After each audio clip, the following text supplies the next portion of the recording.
Okay, folks, welcome once again to Schnockered Wrestling Review. I'm your host, George the Drunken Animal. Today I'm going to be going over WWE's No Mercy 2016. Great show overall, just very odd. I will be just having a Newcastle Caledonian Cali Amber Ale to help me with this. So let's see if I can get through this on this try. So I didn't catch the pre-show, so I'm not really going to comment too much on the pre-show match, which was American Alpha and the Hype Bros beating the Ascension and the Vaudevillains. I'm sure it was a perfectly good match. I just didn't watch it. I'll probably go back and watch it later. The only other thing of note on the pre-show, it seemed, was that they'd been hyping that this was going to be Kurt Hawkins' SmackDown debut, and his SmackDown debut ended up being him coming to the ring and saying, I will be actually wrestling on the next edition of SmackDown, not on this show. So it is what it is. We'll have to see. I'm not really that big on Kurt Hawkins to begin with, so we'll have to see where this goes. The pay-per-view, itself opens with the world title match, which was really strange to me. The Dean Ambrose, John Cena, AJ Styles triple threat match, and boy did they go out and tear the house down. This was definitely the second best match of the night, in my opinion. This was, you could tell all three of the guys out there went out and they were looking to set the pace for the rest of the show, and they did really, really well. A lot of back and forth. There was several times that it looked like Super Cena was going to pull it off, and then both Ambrose and AJ Styles reversing each other's moves left, right, and sideways, and Cena busting out some new stuff every once in a while. It finish comes when towards the end you had Cena and Ambrose both had a submission on AJ Styles at the same time. He taps, the bell rings, but the referee raves it off and says since they both had a submission on him, he couldn't make the decision as to who would win, so he just let the match continue. This led to Cena nailing a top rope AA on Ambrose, and then AJ Styles coming in with a chair and whacking John Cena in the gut and back with it a few times and getting the pin that way. So, and it being triple threat rules, meaning no DQ, which they kept hyping up throughout the match. It was a great match with sort of screwy ending, but nothing that would really take away from it. Like I said, this would probably be my second best match of the night. Then we get into the Nikki Bella versus Carmella match. That's about all I can say about that. It wasn't as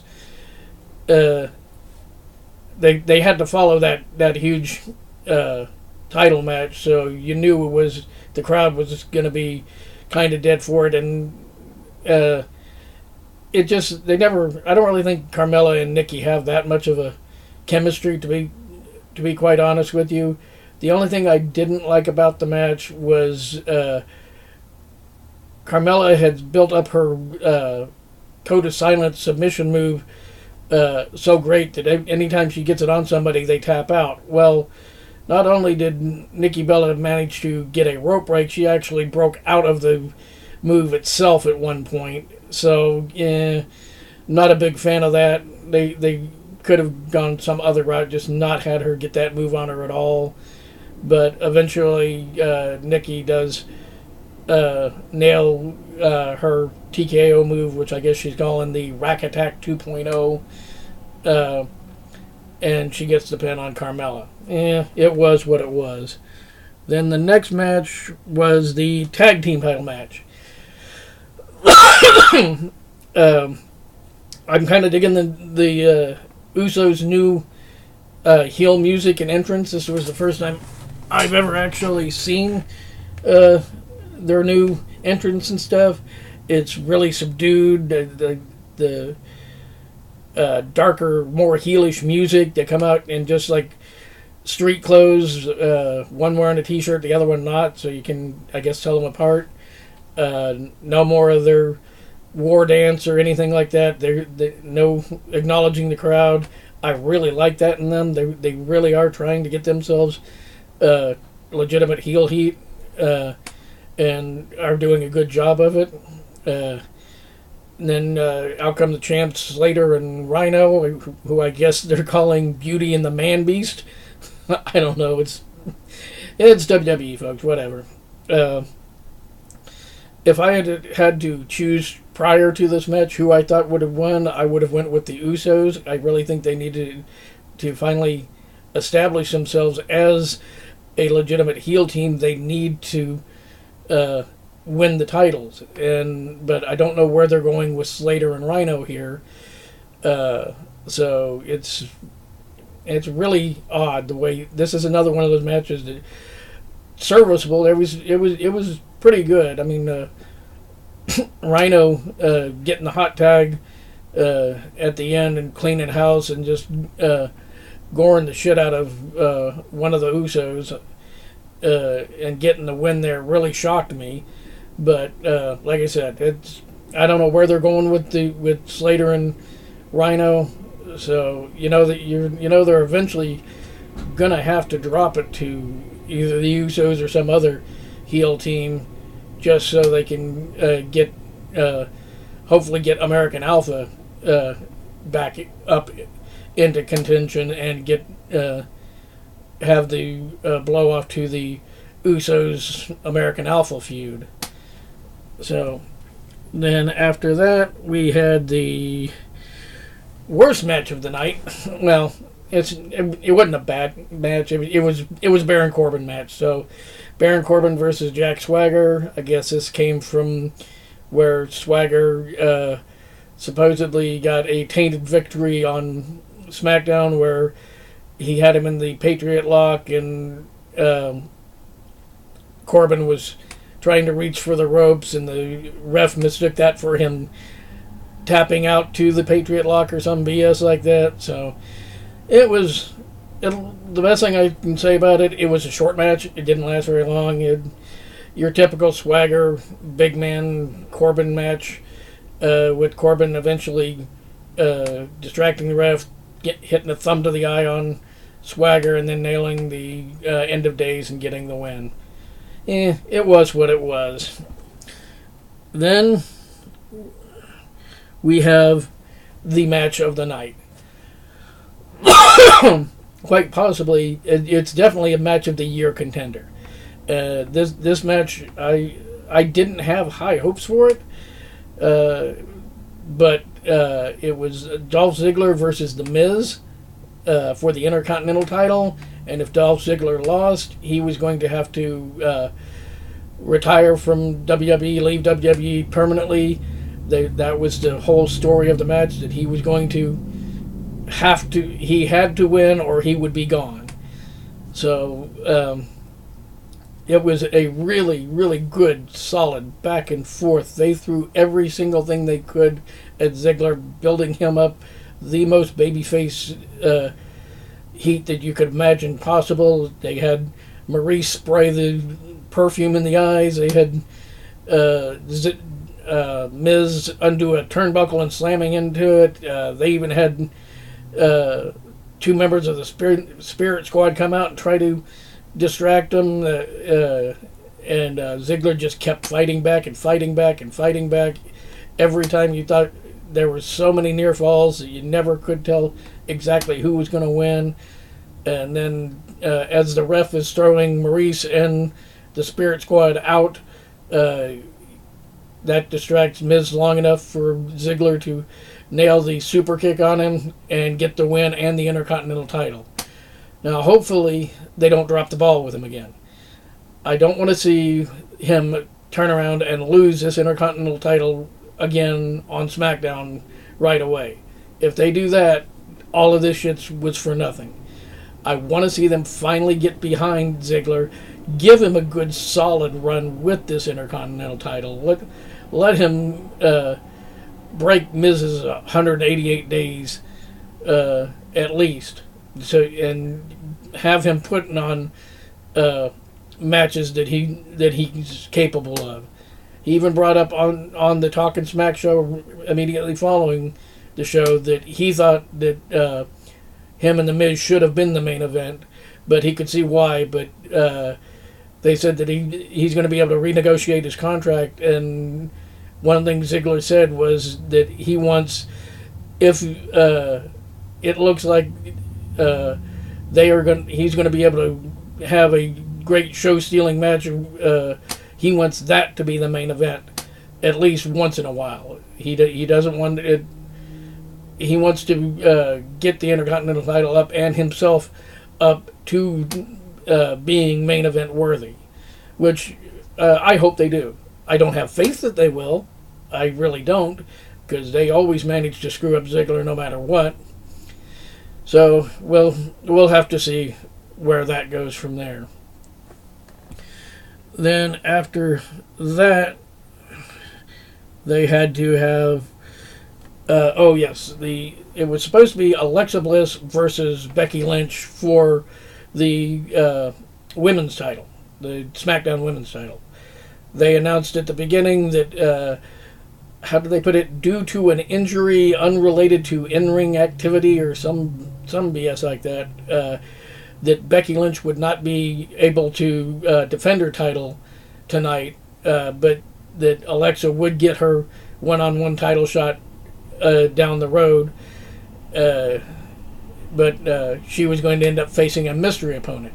So out comes Alexa Bliss, and she just starts ripping the crowd left, right, and sideways, and going off on Becky Lynch and then the women's division all in general. And then she makes the cardinal heel mistake of calling out any woman in the back to who thinks she can beat me, come on out. And I was really hoping it'd be somebody good. It was Naomi. I'm not a big fan of Naomi. She's got the big rave entrance and everything, and she is kind of athletic. But she seems to be getting worse as it goes along. Every single match she's in, she manages to blow at least one or two spots really badly. And on this one, she went for the rear view that missed by like about 6 inches, and the refs had to cover for that, saying something like, "Oh well, maybe she didn't quite get all of that." So, but to the shock of me and probably a lot of other people, Naomi ends up getting the win after reversing a cross arm breaker into a pin. Now, why in the fuck you would have your women's number one contender lose to anybody before her title match baffles me. Unless they've got plans of inserting Naomi into the match as a triple threat match or something, or they're just using Naomi to bridge the gap until they actually get to the title match, which they did announce was going to be November 8th in Glasgow, Scotland, or they call it Glasgow, UK, instead of Glasgow, Scotland, but whatever, it's still, they're going to be doing a SmackDown Live from Glasgow on November 8th. So,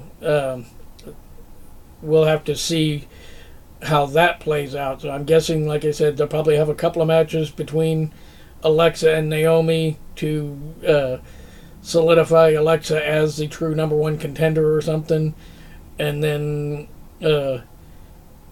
hopefully Becky comes back sooner rather than later, and then is able to actually defend her title in Scotland. I'm going to say Scotland. Fuck them. That match I have high hopes for. This match I didn't, and again it was what it was. but it immediately following that just outstanding Ziggler-Miz match was a mistake. The crowd just died on this match, and it just wasn't pretty. Then you have the true main event, the Bray Wyatt versus Randy Orton match, which, why the fuck they put this as the main event, I don't know. This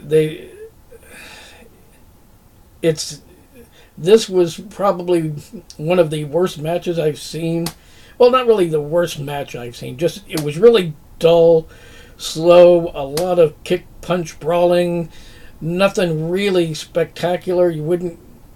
Nothing that you wouldn't see on an average SmackDown match or an average Raw match. It just, I don't know why they did this as the main event. It's very baffling to me that they did. And then they had been teasing again more times than not that Sister Abigail was going to be coming. Maybe you might see Sister Abigail. And, well, somebody did show up. It was Luke Harper. And all Luke Harper did was stand in the ring, make goofy faces at Randy Orton, which distracted him long enough for Bray Wyatt to actually hit the Sister Abigail and get the pin out of nowhere. And that was it. Very anticlimactic for a very dull, slow, boring brawl. It made no sense to me whatsoever. So I don't know why they put this where they did, because the crowd could give two shits less about it. They didn't even care enough to make annoying chants chanting for CM Punk or anybody else. They just kind of sat on their hands the entire match. You had sporadic little "Let's go Randy" chants and things like that, but nothing sustained, nothing really great. So it just baffles me why they would think this was a good idea. And again, since you had so few matches, you had a whole lot of filler. After every single match, there was about 5 minutes worth of either build up for the next match or commercials for toys or commercials for the Susan G. Komen Foundation, all that shit that they just keep doing to pad out time. And that's the one thing I'm really, really hating about these split brand pay-per-views, is they don't have enough people on each brand to be able to carry a single pay-per-view without doing stupid padding like that. But that's my thoughts on this. Feel free to leave your comments and let me know what you think. So make sure you follow Richard and Tyler's On the Network podcast. They've got a Facebook page. They've got a Facebook group. They've got a On the Network website that Rich keeps trying to keep up to date. So check them out. Check out Nikki Scars and Ground Zero Combat Wrestling. Joshua Baker's Beer and Song of the Day. And Heavy Metal and Booze with Kevin Sherman. And Justin Dimmitt's Prosper. All of those are on Facebook. So, quick down and dirty review today. Like I said, the show wasn't... If I were giving it a grade, it would probably be about a B+. Only because that main event just drug it down so far. Had they rearranged this card just a little bit and put either the actual triple threat title match or the Ziggler-Miz match as the main event, it might not, I might not be so harsh on it, but that main event just stunk the joint out. It wasn't any good. So this is George the Drunken Animal once more staring up at the lights, taking the 1, 2, 3, doing the JOB. Come by. See you around, folks.